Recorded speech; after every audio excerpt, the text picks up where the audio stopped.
and welcome back to Hand Me Down Recipes. I'm glad you're here, though I'm going to tell you right from the start, this one is a little different.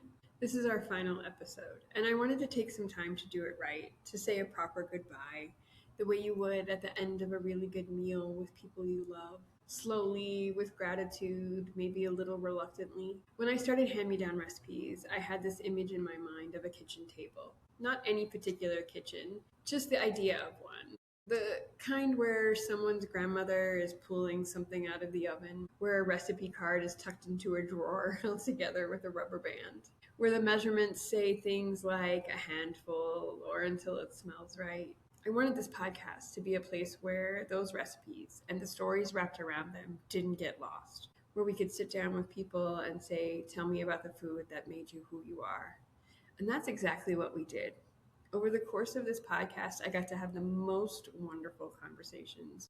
I talked with food bloggers and home cooks and people who carry their family histories in their recipe boxes. I heard about grandmothers and great aunts, about immigration and adaptation, about the way a dish can hold a lifetime of memory inside it, and how feeding people is one of the most fundamental ways we say, "I love you." Every single guest brought something I didn't expect. And that's the thing about recipes passed down through generations. They always have a surprise in them, a secret ingredient, a step that isn't written down anywhere because it was always just known. I'm so grateful for every person who said yes to coming on this show and sharing something so personal. Food is intimate, family is complicated. And the intersection of the two is very tender territory. Thank you for trusting me with your stories. I also want to be honest with you because I think you deserve that. Podcasting is a labor of love and it takes a lot of labor. Honestly, more than I thought. Finding guests, scheduling, recording, editing, publishing, it adds up. And I've reached a point where I need to be thoughtful about where my energy goes. I have other projects that are growing and need tending. I have a life outside of content creation, obviously, that also needs tending and attention. So rather than let the show quietly fade, releasing episodes sporadically, they'll lose the care and attention they deserve. And I don't want that. So I decided to close it with intention, to give it a real ending. Because Hand Me Down Recipes deserves a proper goodbye, and so do you. Here's what I want you to know. The spirit of this podcast isn't going anywhere.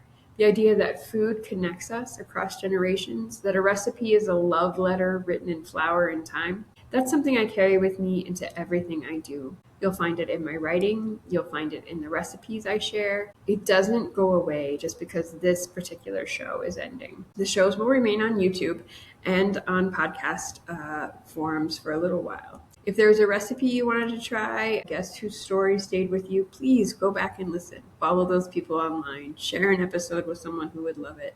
These conversations aren't going anywhere. If you've been a listener here and you don't know already, I have other work. I'd love for you to come find me. My main home on the internet is Homespun Seasonal Living. That's my blog, has been for a long time. You can find me at homespunseasonalliving.com. It's where I write about simple seasonal living, which includes seasonal recipes, herbal projects, gardening, foraging, and the kind of slow and intentional life that I'm always working toward. It's very much in the same spirit as we've been doing here. I have an email list there, and honestly, email is my favorite way to connect. It's quieter than social media, more personal. If you want to stay in touch, that's the best place to do it. homespunseasonalliving.com. I'm also on Instagram and Facebook and Pinterest if you'd like to follow along there. I'm going to leave you with this. There is something radical about slowing down a recipe and writing it down, about saying this matters enough to preserve. This recipe, this food is worth passing on. In a world that moves so fast and forgets so easily, the act of keeping a recipe alive is countercultural. So keep your recipes, write them down, and share them whenever you can.